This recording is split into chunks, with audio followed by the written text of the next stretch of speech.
laban sa mga fake news peddlers. Ngayon, grabe, sobrang rampant na talaga yung disinformation at misinformation sa social media. Ako lang naman sa akin, Hindi harap doon nakatitig. Rated R13 without tax. Meaning, we are R18 without tax. R13, sorry, R13. With your friends, yung social responsibility natin. Hindi naman natin kinakailangan na meron tayong millions of followers. Kahit meron kang dalawa, isa, tatlong tao na sumusubaybay at sumusunod sa'yo at nai-influensyahan mo, may social responsibility ka. And I just hope that we use our responsibility wisely. Diba? Judy, naging victim ka na ba ng fake news? And if so, of course, because you're a personality, how did you handle it? MJ, bihira kasi akong tumambay sa internet. It's actually parang people or friends na mag-message sa akin, mag-viber na, okay, lumabas to, is this true, ganyan. So, ang gagawin ko kapag may mga ganyang klase news, papasahin ko siya, and then I will tell, let's say, that person, whoever sent it to me, whether it's true or not, I'll tell, para ma-affect ka talaga on a deep level, I try to somehow manage my emotions, especially kapag may mga nasasabi sa'yo below the belt. Pero ang pinaka-importante sa akin is yung paano kung ang nalagay doon sa isang side ng story is walang kakayanan na i-explain yung sarili niya or ipagtanggol yung sarili niya. Or ang landan nung sabihin natin fake news na yun ay hindi man lang mag-fact check, gagawin yung due diligence niya or mag-verify. So madali silang mabibiktima ng mga bagay na hindi totoo at madali silang mapapaniwala. Last, parang perfect timing to kasi election season. Is this like a social movie, social piece para mag-isip ko ng tao? Or nataon lang, may April. You know what? Kasi when we shot the film, last year pa to eh. Last year pa talaga siya. Kumbaga nagkataon lang na ngayon siya maipapalabas. Ang amin lang, kung ano yung mensahe na kung paano magsispeak yung movie sa mga tao, sana bigyan nila ng halaga yun. Kung paano mag-speak ng movie na to yung kanilang interest or maybe their conscience, sana pakinggan nila yun. Perfect timing. Perfect timing, Jules. Thank you. Yung sinasabi ni Tita Gio kanina na what in love. So, wala pang fake news doon. Alam mo, I'm the type of person na kung titignan mo yung social media ko, makikita mo doon, lover of life. Lover of life. I am in love with life in general. And if you're going to ask me about that, I would say na, yun na, katulad ng sabi ko, nasa social media ko yan, I'm a lover of life, so I am in love with life. Yun. Or in love, romantically in love ka. Untold pa rin ba yun? Untold pa rin ba yun? You're naughty. And then, pero okay ka na adjustment mo, like, nagka-focus ka na sa social media mo, sa YouTube channel mo. Right now, Pumapasok kayo ng promo ng Untold, yun na lang yung parang trabaho bilang artista. Right now kasi my hands are full din eh. Ang dami ko rin ginagawa because number one, meron tayong YouTube channel, the JSM channel na I've been busy with for the past few months. And I'm really happy kasi slowly but surely, slow steady growth yung nangyayari doon sa channel. And yun naman yung, kumbaga yung intention to what it was intended for, nare-reach naman niya. I'm busy with this film na dapat last year pero ngayon siya ginawa. I'm about to start my master's already. So, kahit sabihin mong busy, ang kumbaga masaya pa rin. I'm just thankful with everything that's been going on with my life. Space ka na ngayon. Last question po Yun tayo. lang, wala lang tayong sabihin mong let's say TV show, ganyan. But then, I've also been busy with, a lot of things. Last na lang ang Live set. reaction mo din kasi, speaking of fake news, medyo seryoso na rin talaga yung topic ng fake news ngayon.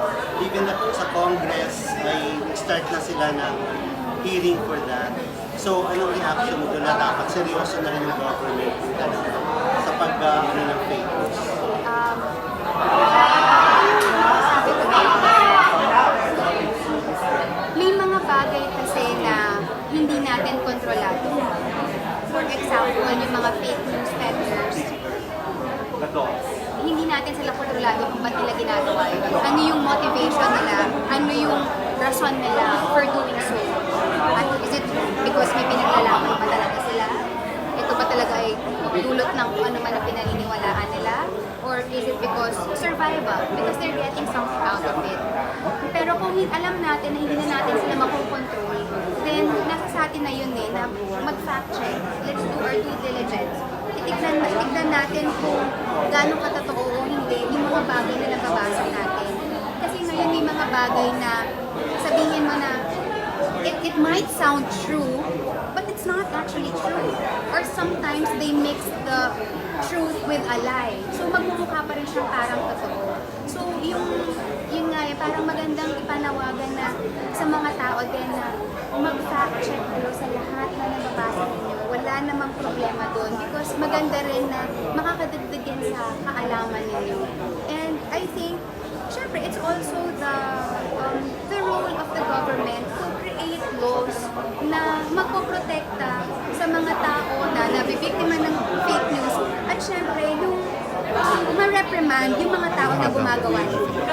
Sorry. Because nag-invite mo pala yung Senate ng big personalities, outspoken personalities, gaya ng celebrities to talk about this. And since you're very much outspoken about it, if in-invite ka sa ng Senate, would you be open to discuss? Based on your own capacity lang and own knowledge. Ano siguro yung maitutulong ko kung sa palagay nila na importante yung boses ko at yung sasabihin ko, bakit naman hindi? A-attend ka. Kasi it's really for ano rin naman, for the good. Para rin naman sa mga kababayan natin. Tulad nga nung sinabi ko kanina, na wala namang taong nabubuhay para sa sarili naman. Lahat tayo, meron tayong responsibilidad para sa isa't isa. Okay, kailang kauling na biktima ng fake news? Tumakbo yung next. Ano na, no? Offer na tumakbo yung next pag narinig nila kung paano At hindi, naku po. No to politics. Ako kasi naniniwala ko na we can always help in our own little way. Hindi ko kailangan na magkaroon ng posisyon sa gobyerno para gawin yun. I'm sure mamataas sila sa'yo. When they hear. Rudy Lasta, alam ko, sobrang busy ka dito sa film na to and then nag-masters ka. Pero aside from this, may mga aabangan ka ba kami? Kasi may mga projects tayo na nauuhan before na natapos yung lavender field. So, after this, meron akong ginawang movie 2 or 3 years ago. So, isa pa yun sa aabangan na So, yun. Kumbaga yung mga tinapos ko na lang, isa-isa na lang siyang pinapatapos. Pero mostly, mga films sila. Kumbaga parang bangko mo na to. Oo, nakabangko pala ako ng mga pelikula. Nagulat din embargo. ako.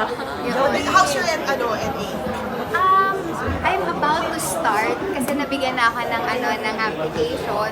So, mag-start na rin ako this year and I'm so excited for that. I'm really looking forward to it kasi syempre bagong learning, mas malalim. And excited din ako doon sa mga seminars na naimbitahan tayong umattend. May mga certification courses kasama din dyan. So, these are the things that I'm busy with right now and also these are the things that, parang spark joy sa heart. Yes. Hindi ka na Baka magulat sila pag Hindi. pero baka na-invite nila sa Senate, magulat sila. Ang dami nila matututunan sa'yo. Magti-TED Talk doon si si Jody Oo, sa dapat Congress. so, Well, diba, from actually, I'm scheduled to personality. do a TEDx event on April 5. So, Nice. So, naimbitahan maririnig ka na rin tayo. namin nun. What's your topic? My topic would be about the healing power of human Ay, connection. wow. How important Very it is. psychological. Very No, Very kasi it's really psychological. important for us to be connected because Ano we yung don't heal ima-masters in mo? isolation, di ba? We heal in peace together. Ano yung mga masters mo doon? Ano siya, psychology, para naman, because that was my bachelor's course. Ikaw, di last na lang. Kailan ka huling na biktima ng fake news? Huling na biktima ng fake news.